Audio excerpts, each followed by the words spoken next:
Dear learners, once again I welcome you. I am Dr. Amit Gangwal, Associate Professor in prestigious SVKM's Institute of Pharmacy, Dhule. This particular video is one of the most difficult to understand, but if you have seen earlier video and with my teaching, I guarantee you will enjoy this video also, because all the difficult tasks which are being done by AI in this world are made possible because of deep learning, which is subtype of machine learning. And deep learning is basically a system of artificial neural network which is inspired by working of biological or human neurons. How neurons give signal to each neuron, how they communicate to each other in a faster manner. This is the inspiration or motivation for the construction of artificial neural network or neural network. This is called deep learning, which is subtype of machine learning, which is subtype of artificial intelligence. So learn this video, enjoy this video. I have tried my best to make this particular concept very easy from the background of biological sciences for pharmacy students, professionals and academicians. Without further ado, let me go ahead. So this beautiful image I have taken from the website. I have mentioned the source in bottom. I am thankful to this image creator and original owner of this image. So deep learning is a technique of machine learning which is utilized for various applications like computer vision, that is identification of faces, that is mobile unlocking function. Just by your face mobile gets unlocked. Then concept of driverless car or autonomous car or self-driving car is also entirely based on deep learning. So deep learning is based on the artificial neural network. So before I go into detail, let me explain you in this picture what is happening. On the left side you are seeing image of two animals. This is cat, this is dog. So these are your image, and the task of this deep learning model is to identify the task. So you will feed these images to the deep learning model. Deep learning means there is one input layer, this is input layer, these are two hidden layers, this is one output layer. So output will give you the output. Don't get confused. Output will give you output, that is whether the image is of cat or dog. Input will take your input image directly. You will not give image, you will convert image into pixels, and these pixels will be studied by deep learning model, and this hidden layer will identify pattern in each pixel, and after a lot of difficult type of calculations and finding some mapping function between image and feature, it will give you the result. Okay, this is the image of cat. So for this you have to train machine learning model using thousands of lakhs of images of cats. Otherwise, for example, if you are giving training to identify cats of one particular type, or cats of one particular country, or cats of one particular gender, or very young age cat or old cat, then your model will be failed. When you deploy the model for unknown data set, it will fail. This is same example in which I have told you. Suppose you are training a machine learning model to identify image of apple, and you have trained the model using apple of one particular country or one particular type or one particular season, then it will be failed model when you deploy the model for other type of apples. So here the same case, you have to use different type of cat images if you want to make a robust type of deep learning model. So in artificial neural network there are various types. For example, convolutional neural network, that is CNN, recurrent neural network, that is RNN, autoencoder and its various types, that is variation autoencoder, adversarial autoencoder and GANs, that is generative adversarial autoencoder. In all type of deep learning there will be input layer, there will be output layer, and between these two layer there will be various type of hidden layer. The job of hidden layer is to identify the pattern or hidden pattern or correlation into features, and this is the beauty of deep learning model, where all the features are processed into hidden layer. Hidden layer is decided based on the type of your data. So for example, initial easy features of the images will be processed by the primary hidden layer. More deep hidden layer or subsequent hidden layer will be utilized for identifying or extracting other difficult features which make a cat or a dog like image.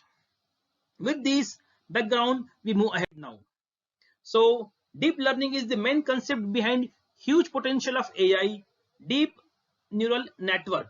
So these are the inputs, this is the output. So this is a simple neural network where there is no hidden layer or single hidden layer. So deep learning is a subset of machine learning in which multi-layer neural network learn from vast amount of data. So deep learning is utilized basically where huge data set is there, because from huge data set, simple machine learning models cannot give you perfect and faster result. Again, perfectness comes from huge amount of data which are unbiased and genuine, and speed comes from GPU and not from human intelligence. So there are three main types of layer in deep learning. As I told you, input layer, where the input data is fed into model. This is input layer. Hidden layer, responsible for discovering the meaning of data. Data means, for example, in case of image of cat and dog, data means their pixel value, their feature, type of pixels. Output layer means it return the predicted answer. In case of earlier image, the predicted answer or label or output or y will be the answer, that is it is cat, or answer it is dog. Likewise, they are hidden layer. They are called nodes or neurons on the basis of human neuron. So each neuron is connected to all the neurons in the next layer. Similarly, these are hidden layer neurons. So each neuron, neuron 1, neuron 2, neuron 3, neuron 4. Neuron 1 is connected to all 4 neurons here. 2 connected to neuron of all these 4, I mean this hidden layer.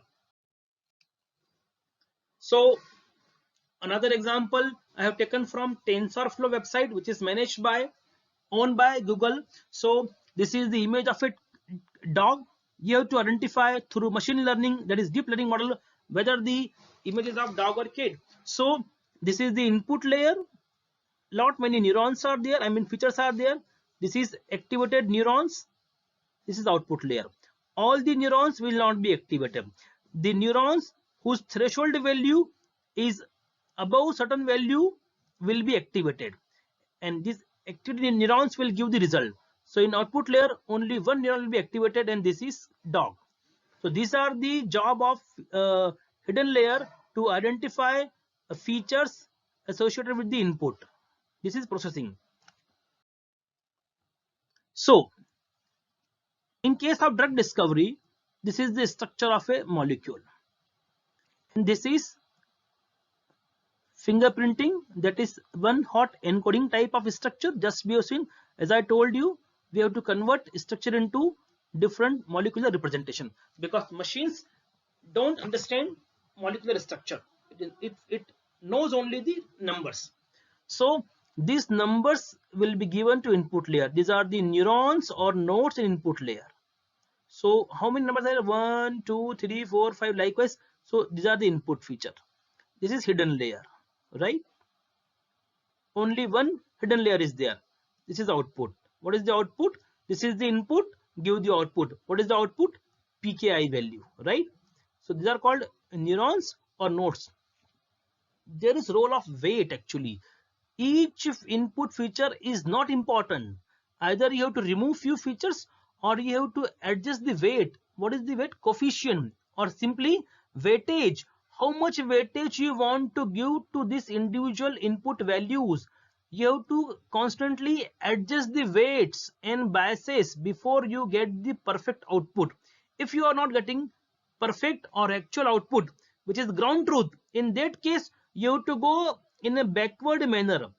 Initially, Data is coming from left to right in this way, left to right. This is called forward propagation, and it is called feed forward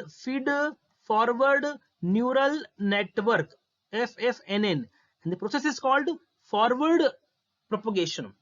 But when you don't get proper output as per the actual output, in that case you will find the error. Suppose your pki value is 5 and you got 4, so difference is 1. So this is your cost function. So you have to reduce this value. So you will send this error back to the neuron from output layer to the input layer. This is called back propagation. So the back propagation is the way to adjust the weights. These are the weights or weightage or coefficient which decides individual weightage to the individual weight. So through back propagation, you readjust or further manipulate the weights and biases until you get the perfect value. This is called back propagation through gradient descent technology, by continuously tweaking, changing, altering, or fine-tuning the weights and biases. Now, this is one neuron, for example, and this has been explained in detail here. So this particular neuron is getting weights. So these are 4 input features: 1, 2, 3, 4. Each of them has individual weight value. You will multiply W with X. You will go for summation and you will add bias value. So Wx in summation plus X plus B bias, this will be called Z, and you will apply some activation function on Z value, and after that you will get the output. The output will be here. This is the output. This is the function of neuron. Now I will explain whatever I have explained. I will read here now.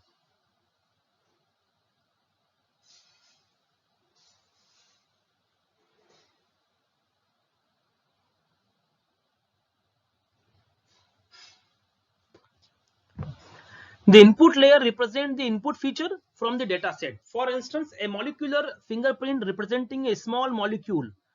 In the earlier image, dopamine D4 receptor antagonist nemonapride was shown. The input layer is fully connected to the hidden layer via weight connection, that is weightage value. In this example, the output layer consists of a single neuron that outputs a continuous value, the predicted pKi. Continuous value and discrete value. What is continuous value?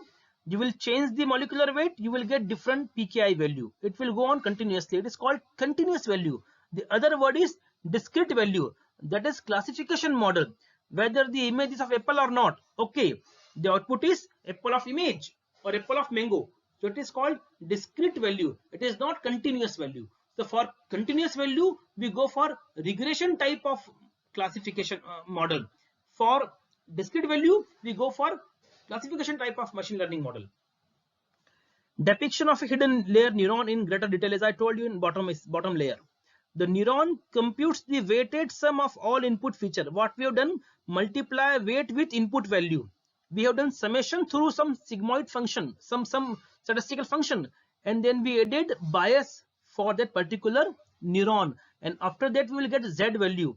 On Z value, that is which is called weighted input, it is called Z value, is then passed to a non-linear activation function such as rectified linear unit. Others are sigmoid function also. So non-linear activation means there are lot many non-linear relationship between the input. So what is neuron? We are now reading basics of neuron. I mean neural network. A neuron is a mathematical function designed to imitate the functioning of a biological neuron. It computes the weighted average of the data input and passes the information through a non-linear function, also known as the activation function. For example, ReLU, sigmoid, and others. Activation functions are used to introduce non-linearity to models, which allows deep learning model to learn non-linear prediction. Activation function provides threshold value above which neuron will fire or not fire. So what is the meaning of this? There are a few examples. If height is 5 feet, weight will be 60 kg. If height is 6 feet, weight will be 70 kg. and so on. Height is increasing, weight is increasing. But this simple correlation is not there in most of the problem where deep learning is warranted. Say for example, in drug discovery or in autonomous car, I mean driverless car, so many features are there and they are directly indirectly affecting the result. So there is no easy to measure, direct to use, and there is no easy, I mean linear relationship. There is various non-linear relationship between the input features. Here comes the role of deep learning. So the neuron is the atomic component of a neural network. Given an input, it gives the output and passes the output. A neuron can be thought of as a combination of two parts: the computation of Z value and then activation through Z. The first part calculates the output Z using the input and weight. The second one performs the activation on Z to provide the final output A of the neuron. Then this will be given to the next neuron of the next hidden layer neuron or node. This goes on continuously until you get the output at the output layer. The hidden layer comprises of a range of neurons, each of which does about two calculations. Each neuron in hidden layer will do two tasks, two calculation of Z, and to perform some activation on the Z value to get the A, that is output value. This is the calculation for the same. As the name suggests, connections connect a neuron in one layer to another. In one layer to another neuron in the same layer or another layer. Each connection has a weight value, as I told you, linked to it. Here a weight represents the strength of the connection between the units. The aim is to reduce the weight value to decrease the possibility of the loss. Loss means error function, that is cost value. The training process includes starting some random values for W and B and attempting to predict the output with those values. At the outset, it may perform poorly.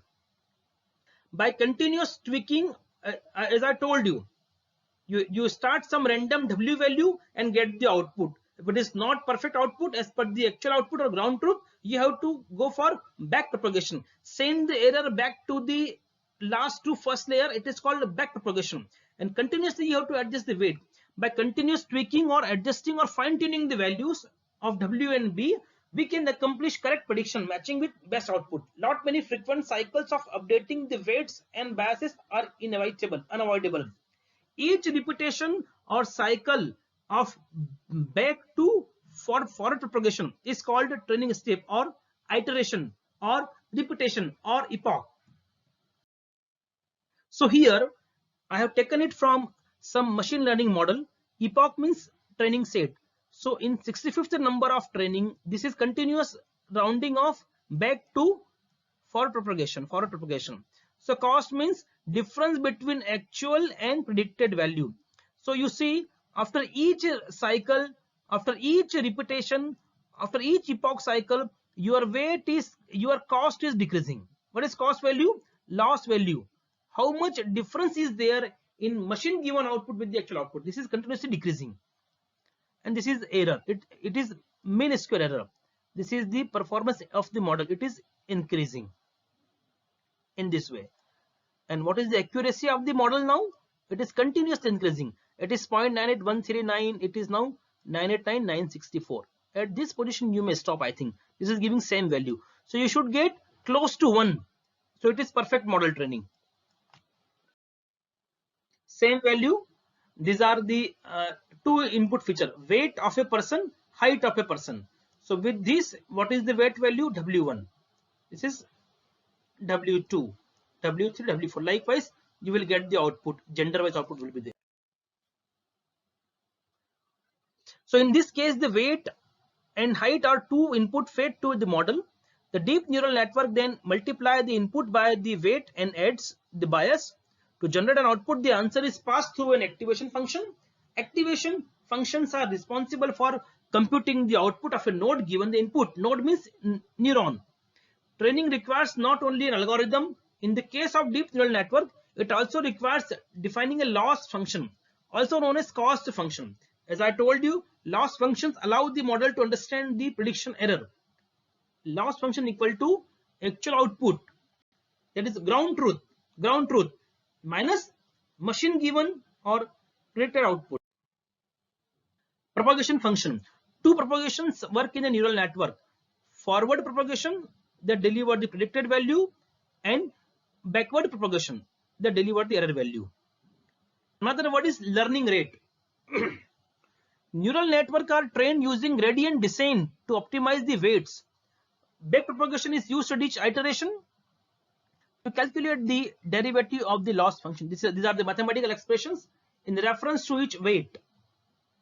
Learning rate decides how quickly or slowly you want to update the weight value of the model. The process of minimizing the error rate after every iteration through the model is called learning. After every iteration, the weights and biases are updated in a way that reduces the error rate of the model. When training a model, the aim is to basically minimize loss, which then increases accuracy as the model makes fewer and fewer mistakes.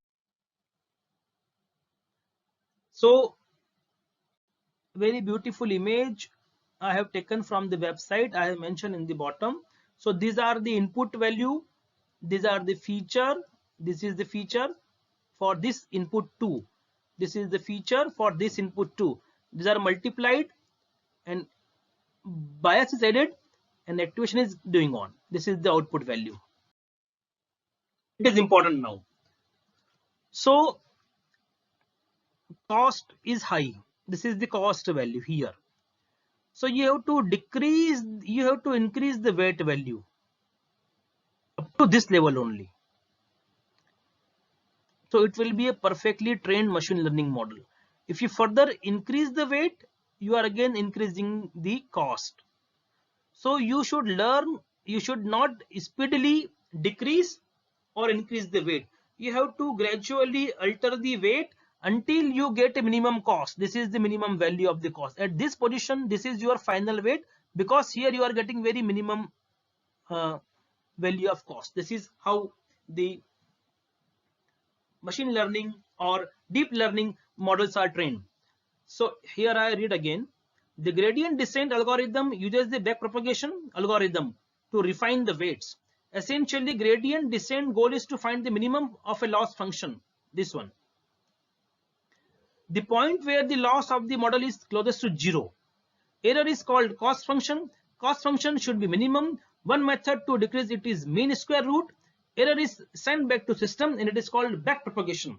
Repeatedly I am using these words because these are the key words, these are the basic words which are used while learning and understanding the deep learning model. To optimize the cost function, we use gradient descent algorithm. Just I have explained you. Already I have explained you backward propagation. Need to adjust the weights and biases throughout the network to get the desired output in the output layer. For example, if we want the output neuron to be 1, then we would need to tweak the weights and biases so that we get an output closer to 1. One can only change the weights and biases, but activations are direct calculations of those weights and biases, which means we indirectly can adjust every part of the neural network to get the output except input. Hyperparameters, number of hidden layers and units, network weight initialization, epochs, learning rate. These are few parameters. They are called hyperparameters. You have to change them continuously until you get the best output by making loss to very low. They are called hyperparameters. That is learning rate, number of cycles you want to use for minimizing the error, number of hidden layer, and etc. Another image I have taken from Simply Learn. Already we have discussed. These are various inputs and these are the weight for individual input. You multiply W by X, go for summation, add bias and transfer. This is the transfer function and this will be used for for activation function. You will use sigmoid, ReLU or other activation function. This is used to introduce non-linearity in the model. You will get the output Y. So already we have discussed various steps in deep learning. So challenges in deep learning. Huge data is required to tap the potential of the deep learning. For machine learning, minimum data can be used, but for deep learning, you need huge amount of data to train the machine, to train the deep learning model to get the best possible output. Uncommon machines with high computational power are required. You cannot use your CPU enabled laptop for handling huge amount of data. In that case, you have to purchase GPU enabled soft systems, or you have to go for collaboratory, that is the feature of Google, where you can run machine learning deep learning models on your data which is on your local machine. So data can be on local machine, but without downloading, uploading, installing, purchasing anything, you can use free of cost Google Collaboratory function for training deep learning model. Deep learning requires days or months to train the model depending on the data, hidden layer and type of system you are using. And experts are required. These are challenges in deep learning. So some of the popular deep learning frameworks are Julia, Deep Learning, R, CNTK, Cafe and others. Beautiful difference I have summarized for machine learning and deep learning. Suppose you have trained a machine learning model, then whenever power is off and someone is tail, light is not there, put on the flashlight. So in that case, it will follow the instruction and it will put on the light or some emergency light. In case of deep learning, if you tell some synonym of the power is off, current is off, then also it will switch on the light. So deep learning work on its own, but for machine learning generally you have to give specific commands. This is the difference between machine learning and deep learning in terms of example. With this, we have finished basics of AI, machine learning and deep learning. Now we will use and see role of different neural network. In coming videos, we will talk about convolutional neural network and recurrent neural network and autoencoder, its three types, and generative type of deep learning model. All these four are the building block, and because of these four models only, or because of their variations only, huge success is being seen by AI. So we all know AI is the umbrella word and success is coming from machine learning and its subtype is deep learning. For deep learning, basically the most commonly used deep learning architectures are CNN, that is convolutional neural network, which is used for image identification in general and for identifying molecular structure directly by acting on the molecular graph. That is a way to represent drug like molecule or chemical structures. Second is RNN, that is recurrent neural network, which is basically designed for studying sequential data. For example, smile strings of drug structures or for sentences in various languages.